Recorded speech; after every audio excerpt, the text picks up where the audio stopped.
जो फ्रांस की क्रांति है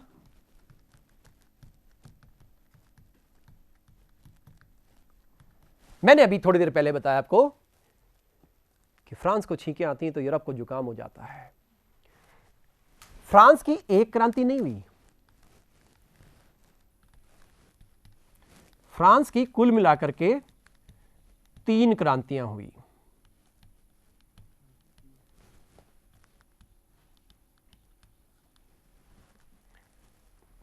ये 3 क्रांतियां हैं, इन तीनों को राष्ट्रीय क्रांति ही बोला जाता है क्योंकि राष्ट्र का कंसेप्ट इन तीनों क्रांतियों में मौजूद रहा। और इस क्रांति तक आते आते, क्रांति तो फ्रांस में हुई थी,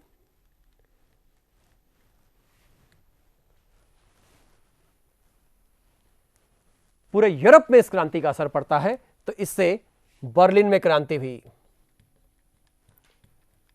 इससे रोम में क्रांति हुई, इससे ऑस्ट्रिया यानी वियना में क्रांति हुई। इतनी जगहों पर क्रांतियां हुई हैं, इसके अलावा और भी क्रांतियां हैं। तो आप देखिए, छींक किसको आई? फ्रांस को। जो काम कहां तक हो गया? पूरे यूरोप तक हो गया। यह इस बात को कहने का मतलब है। ये आप देख सकते हैं किस तरह से 89 से पहले फ्रांस में क्या है?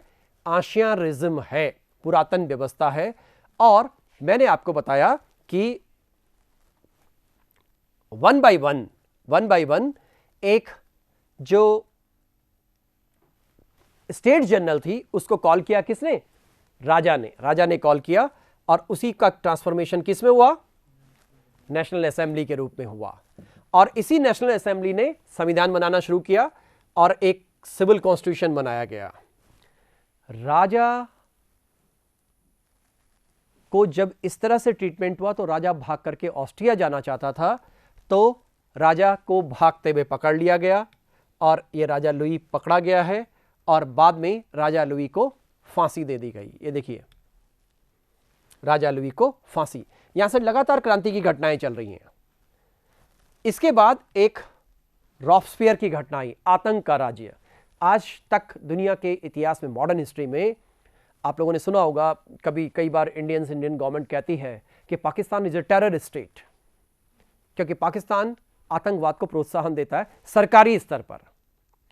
इसी तरह से दुनिया के इतिहास में, यूरोप के इतिहास में ये रॉबस्पियर का शासन जो है, इसको आतंक का शासन कहा जाता है। ये क्वेश्चन पूछा जाता है, आतंक का शासन क्या था? तो रॉबस्पियर, वहां पर एक सिस्टम होता था फांसी देने का जिसको गिलोटीन कहा जाता था। गिलोटीन बेसिकली एक डॉक्टर था जिसने इसको डिजाइन किया था। तो वो क्या किस तरह से होता था उसकी बात अभी करेंगे। तो रॉबस्पियर के शासन का अंत हुआ, उसके बाद डायरेक्टरी का शासन स्थापित हुआ और उसके बाद नेपोलियन की सत्ता आ गई। ये इसका ओवरऑल टाइमलाइन है। इतिहास रेखीय गति से चल रहा है, इसको आप नोट कर सकते हैं। ये 4 फेजेस हैं क्रांति के। फ्रांस में क्रांति के 4 फेजेस हैं, जैसा कि मैंने आपसे अभी चर्चा की थी। सबसे पहले क्या? स्टेट्स जनरल की मीटिंग बुलाई गई। इस स्टेट जनरल में जो लोग थे, फर्स्ट स्टेट, सेकंड स्टेट और थर्ड स्टेट, ये फ्रांस के समाज के 3 वर्ग थे। इन तीनों वर्गों ने सम्मिलित होकर के और अपने को राष्ट्रीय शब्द से जोड़ा और नाम रख दिया नेशनल असेंबली। इसी नेशनल असेंबली ने अपने को लेजिस्लेटिव असेंबली के रूप में रूपांतरित किया, इलेक्शन करवा करके, और इन लोगों ने एक संविधान बनाया। फ्रांस में पहला गणतांत्रिक संविधान बना। तो सेकंड स्टेज ये आई। थर्ड स्टेज ये कन्वेंशन बोला हुआ है, इसको आप लिख सकते हैं नेशनल कन्वेंशन। अगेन फिर नेशनल शब्द आ गया, क्योंकि इस क्रांति के दौरान देखिए मैंने आपको बताया राष्ट्र शब्द का इस्तेमाल किया जा रहा है। राष्ट्रीय भाषा, राष्ट्रीय झंडा, राष्ट्रीय शब्द, हर जगह राष्ट्र जोड़ने की बात की गई। सेना भी राष्ट्रीय होनी चाहिए। तो यहां पर नेशनल कन्वेंशन का पीरियड आया, उसको पूरा नाम नेशनल कन्वेंशन लिखेगा, और इसी के भीतर आतंक का राज आता है। आतंक का राज या राज्य, टेरर स्टेट। रॉबस्पियर द्वारा यह टेरर स्टेट डेवलप किया गया एक्चुअली इस काल में फ्रांस में कुछ राष्ट्रवादी दल डेवलप हुए, पार्टियां बनने लगी, क्योंकि प्रबुद्धवादियों के विचारों के कारण से फ्रांस में एक प्रकार से जागरण आ रहा था। तो एक पार्टी का नाम था जैकोबिन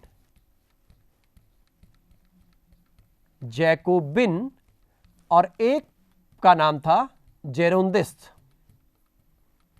जैकोबिन और जेरोंदिस्ट दो दल थे। तो इन जैकोबिन और जेरोंदिस्ट ने किस तरह से इसमें भूमिका निभाई, इसकी चर्चा हम अलग से करते हैं अभी।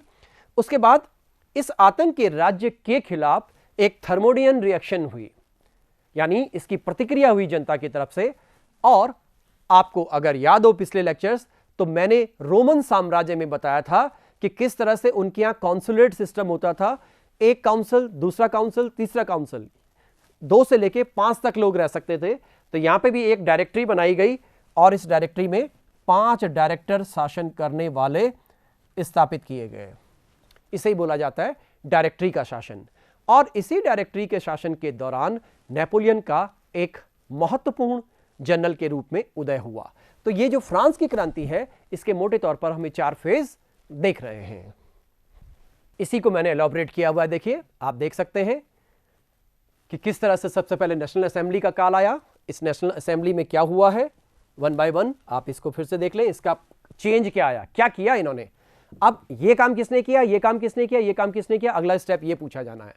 याद कीजिए, नेशनल असेंबली, इस स्टेट जनरल ने स्वयं को क्या घोषित किया, राष्ट्रीय सभा घोषित कर दिया। और इस नेशनल असेंबली ने सबसे पहले कॉन्स्टिट्यूशनल मोनार्की स्थापित कर दी। जैसे इंग्लैंड में संवैधानिक राजतंत्र हुआ करता था, वैसे ही राजतंत्र की स्थापना, कॉन्स्टिट्यूशनल संवैधानिक राजतंत्र का मतलब यह है राजतंत्र रहेगा लेकिन सरकार भी रहेगी, संसदीय लोकतंत्र होगा, संसद रहेगी।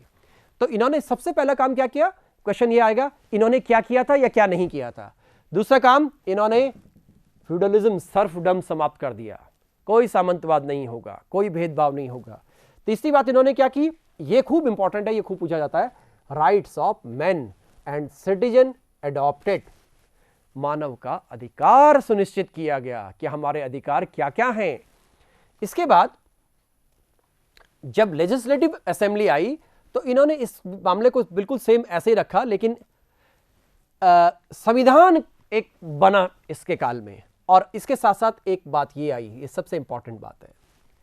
दरअसल जब ये चेंज हुआ तो यूरोप के देश चिंता करने लगे। अभी मैंने थोड़ी देर पहले बोला कि कहीं हैब्सबर्ग राजवंश है, कहीं होहेंजोलॉन है, तो अलग अलग राजवंश है। तो ये राजवंश अपनी चिंता कर रहे हैं कि कहीं ऐसा तो नहीं है कि अगला नंबर हमारा हो, हमारी जनता भी हमारे साथ ऐसा ही करे। तो उन्होंने फ्रांस के खिलाफ युद्ध लड़ने की सोची। युद्ध इसलिए लड़ा जाएगा क्योंकि वो फ्रांस में क्रांतिकारियों का दमन करेंगे। लेकिन इससे पहले कि ऐसी कोई बात हो, ये ऑस्ट्रिया और प्रशा के अगेंस्ट युद्ध हो जाता है। नेक्स्ट, 92 से लेके 95 के बीच में, जिसको मैंने क्या वर्ड बोला है, नेशनल कन्वेंशन का काल। ये देखिए, नेशनल शब्द यहां भी है, नेशनल कन्वेंशन का काल। पहली बार रिपब्लिक की स्थापना हुई। यह क्वेश्चन पूछा जाता है कि पहली बार गणतंत्र की स्थापना फ्रांस में कब हुई, तो सितंबर 1792 में हुई। और एक पब्लिक सेफ्टी कमेटी बनाई गई आम जनता की सुरक्षा के लिए, आम जनता, लॉ एंड ऑर्डर मेंटेन करने के लिए। ये वाला नहीं है, रोड सेफ्टी वगैरह इस तरह का नहीं है, ये आम जनता की रक्षा के लिए, किस तरह से लोगों के नागरिक अधिकारों की रक्षा कैसे हो सकती है, उसके लिए एक पब्लिक सेफ्टी कमेटी बनाई गई।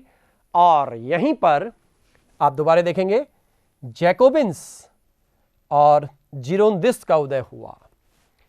जैकोबिन जो थे वो उग्र राष्ट्रवादी थे। जैकोब प्रांत के ज्यादा लोग थे इसमें, इसलिए इनको जैकोबिन्स कहा गया। और ये जिरोंद नामक चर्च के से संबंधित थे, वहां इनका हेडक्वार्टर था, इसलिए इनको जिरोंदिस्ट कहा गया।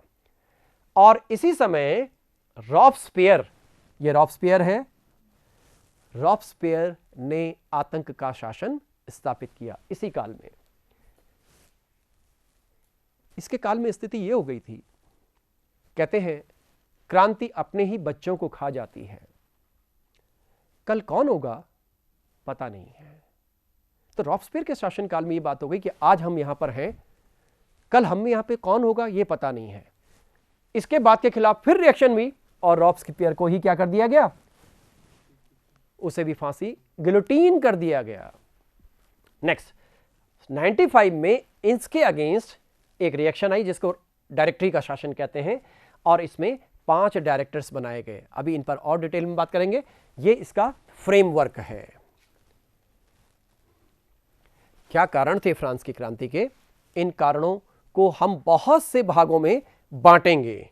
इन कारणों को हम बहुत से भागों में बांटेंगे जिनकी हमने पहले बात की है शायद।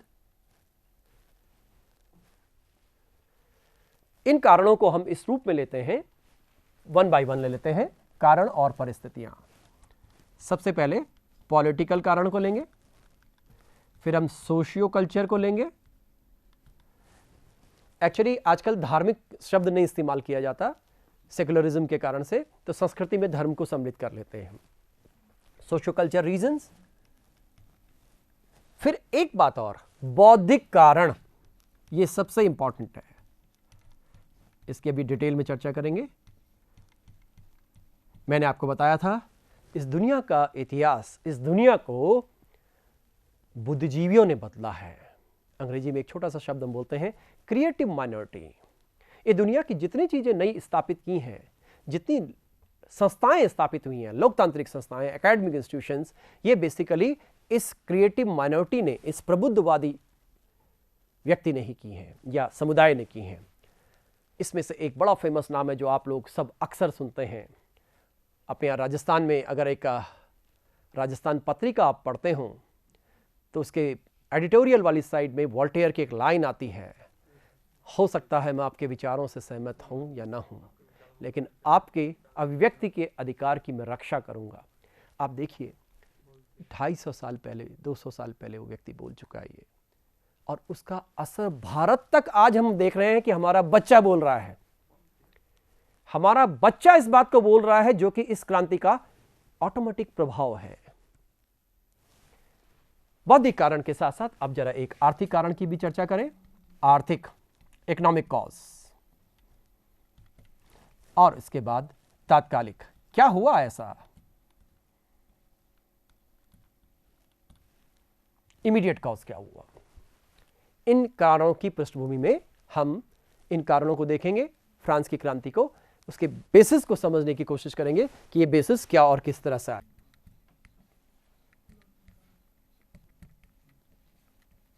फ्रांस में क्या था? आशियानिज्म था, और आशियानिज्म के अंतर्गत समाज के 3 वर्ग थे। दूसरा कारण सामाजिक पर भी है। समाज के 3 वर्ग थे, फर्स्ट, सेकंड, थर्ड, जिनको उनकी भाषा में कहते थे फ्रेंच में first state, second state and third state. ये क्या क्या है? पहले भाग में पादरी वर्ग, क्लर्जी क्लास आता था, दूसरे भाग में फ्यूडल क्लास आता था, तीसरे भाग में जो कि 96% के आसपास था, उसमें आमजन आते थे। इस बात से आप अनुमान लगा सकते हैं कि स्थिति क्या थी। आपके सामने एक छोटा सा ये पिक्चर है, इससे आप अनुमान लगा सकते हैं। जरा गौर से देखिएगा क्या नजर आता है। ये जो व्यक्ति है जो नीचे दबा हुआ है, ये थर्ड स्टेट है, आमजन है। ये जो व्यक्ति है एक राजा है, एक पादरी वर्ग है और एक सामंत वर्ग है। इन राजा, यानी राजा भी सामंत वर्ग का ही भाग है, उसका एक सबसे बड़ा भाग है। इन वर्गों के पास, ये जो 2 वर्ग हैं पहले, first state and second state, उन पर किसी प्रकार के कर नहीं है। उनके पास विशेषाधिकार हैं, उनके पास कर मुक्त भूमि है, सभी तरह के विशेषाधिकार इन्हीं के पास है, और सभी तरह के कर ये दे रहे हैं नीचे वाले। ये देखिए क्या हालत है उसकी। ये प्रतीकात्मक चित्र है एक। इसलिए फ्रांस में एक कहावत थी, पादरी पूजा करता है, सामंत लड़ता है और थर्ड स्टेट कर देता है।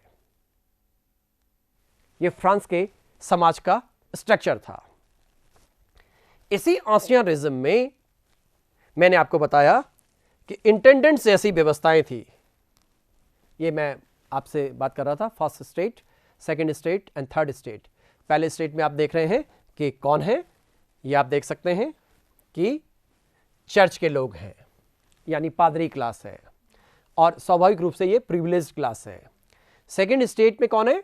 नोबिलिटी है, यानी कि राजन्य वर्ग है, सामंत हैं बेसिकली। ये सामंत हैं, ये भी एक तरह का प्रिविलेज क्लास है।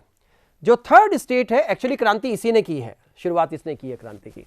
इसमें सभी तरह के किसान हैं, व्यापारी हैं, बोजुर्वा क्लास हैं, मर्चेंट तो आप देख ही रहे हैं, और ये अनप्रिविलेज्ड क्लास है। इसलिए कई बार ये कहा जाता है कि ये जो क्रांति थी, ये क्रांति प्रिविलेज्ड क्लास के खिलाफ अनप्रिविलेज्ड क्लास की क्रांति थी। अब एक बात और आई, ये जो अनप्रिविलेज्ड क्लास है, इस क्लास में एक व्यक्ति और है, एक वर्ग, बुद्धिजीवी।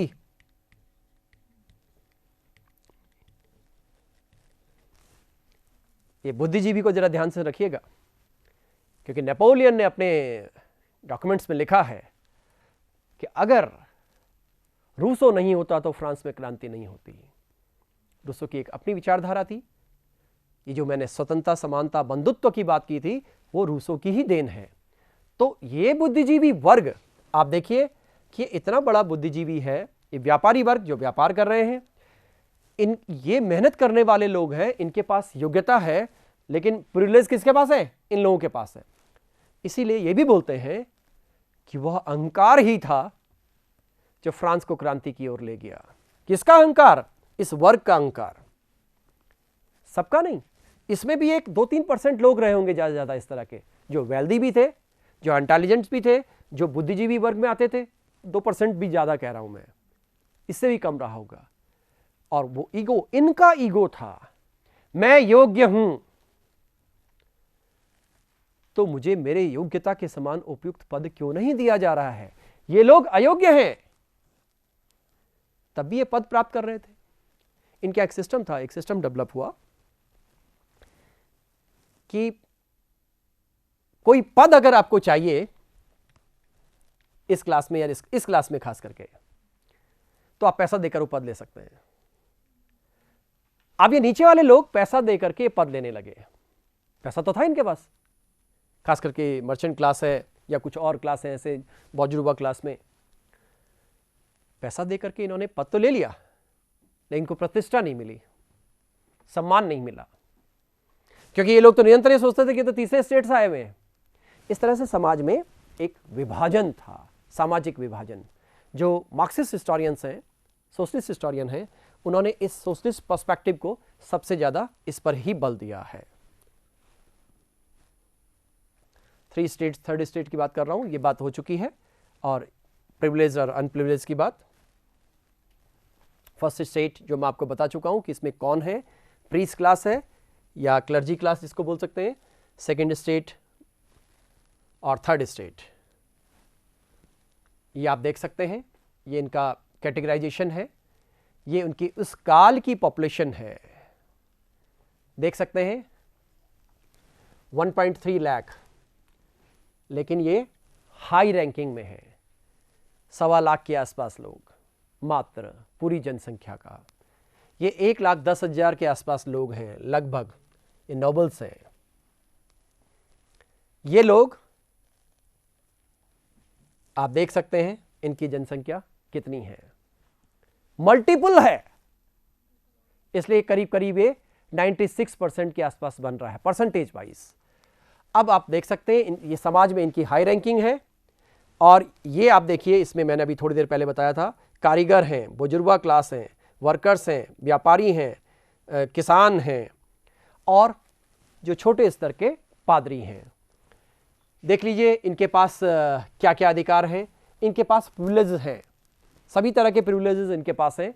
कर लेने के अधिकार हैं, कर से उन्मुक्ति है, और इनके पास देखिए किसी तरह का इनको टैक्स नहीं देना, कोई टैक्स नहीं देना, जबकि इनके पास कोई विशेषाधिकार नहीं है। बर्डन सारा इस क्लास के पास है। आपको मैंने वो पिक्चर दिखाया था अभी थोड़ी देर पहले।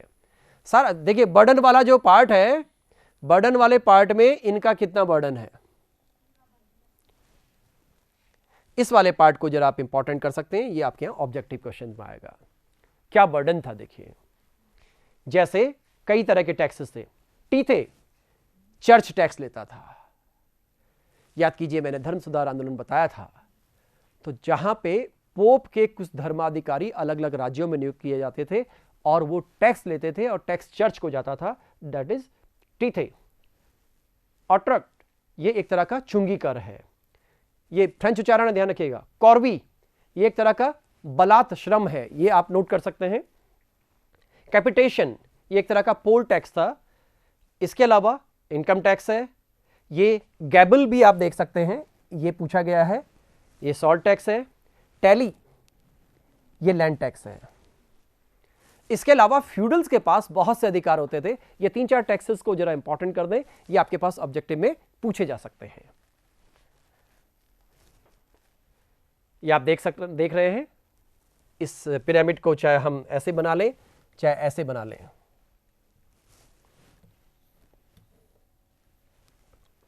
यानी सबसे ऊपर राजा, फिर क्लर्जी क्लास, फिर सामंत क्लास और फिर थर्ड स्टेट।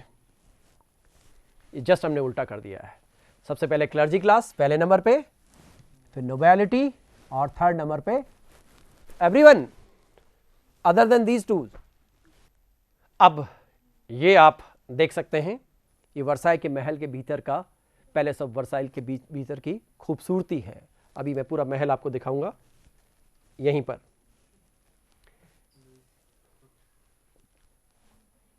मैंने आपको बताया था कि जो लुई 16 था,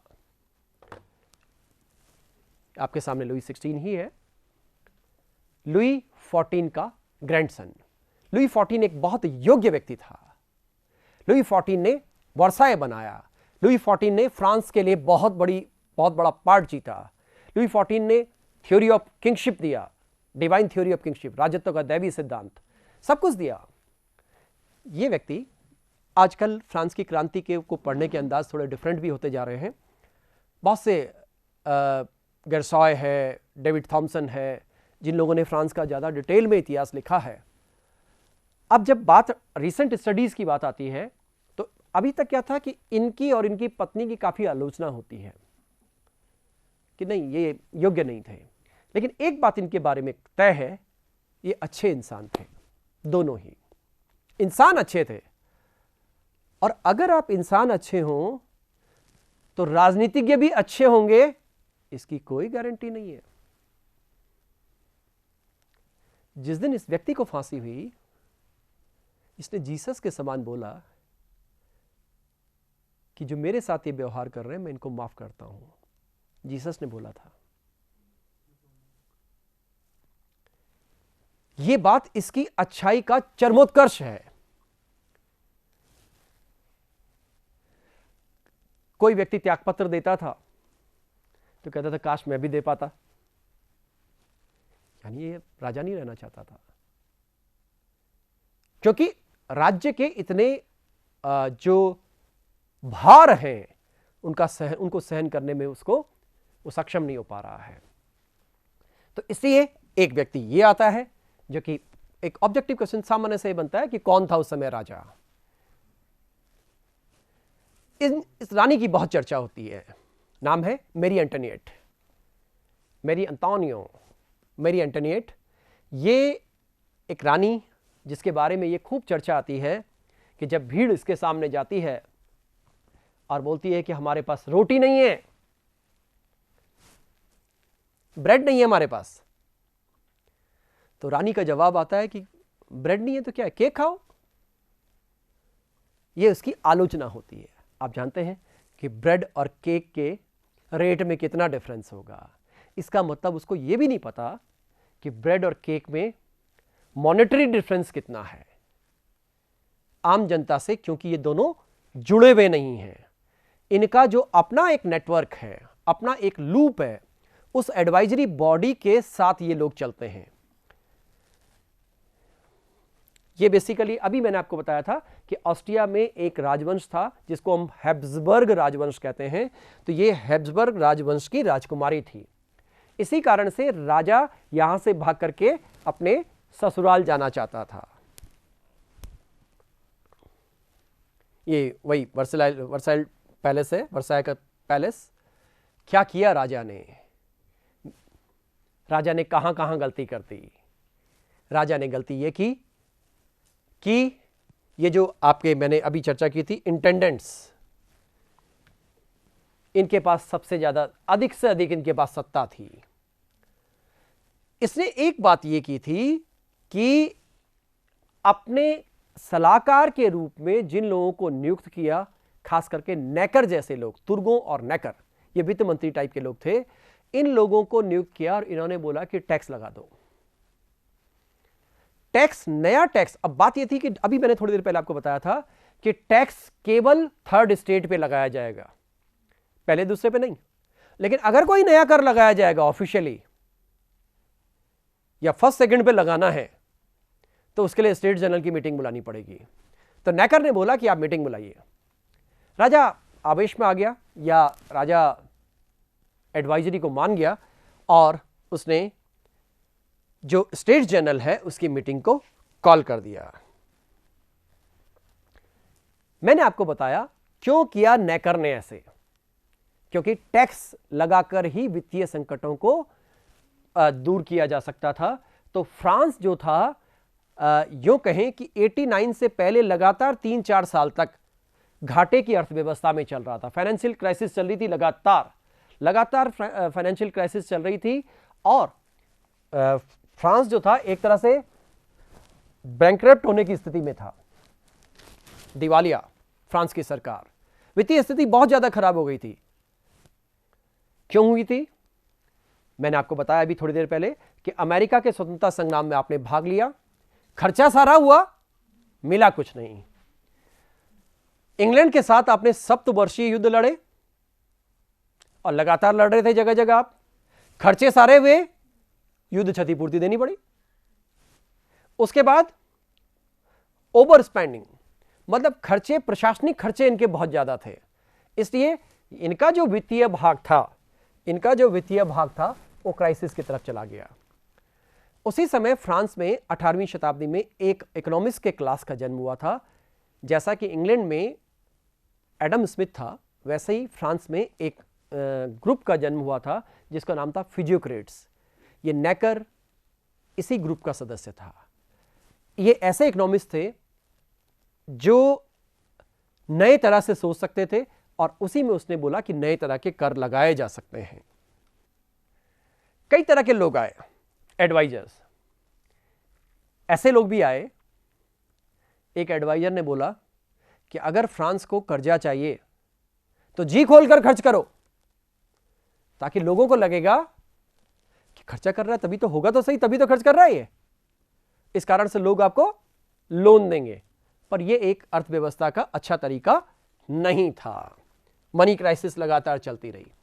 इस बीच हम नोबिलिटी को देख सकते हैं, नोबिलिटी के स्ट्रक्चर से देख सकते हैं, इनके ड्रेसअप से देख सकते हैं कि इनके खर्चे कितने रहे होंगे। इसलिए राजा ने स्टेट जनरल की मीटिंग को कॉल कर लिया। बस ये क्रांति के लिए तो बहुत अच्छा हुआ, लेकिन राजा के लिए बुरा हो गया, क्योंकि अब ये सभा आएगी। ये सभा, इसका आप थोड़ा सा स्ट्रक्चर समझ लें स्टेट जनरल का। ये वर्साई का महल है भाई, इसके ग्रैंडनेस को आप देख सकते हैं। मैं नहीं जानता हूं कि आपकी नजर कहां तक जा रही है। जहां तक जा रही है ये सारा महल है, महलों के गेट्स हैं, अलग अलग गेट। राजा कौन से गेट से एंटर होगा, कौन लोग किस गेट से जाएंगे और किस तरह से बाहर का सेटअप है ये, और भीतर की खूबसूरती मैंने अभी आपको थोड़ी देर पहले दिखाई थी। जो स्टेट जनरल था उसके बारे में थोड़ा सा पहले आप सुन लें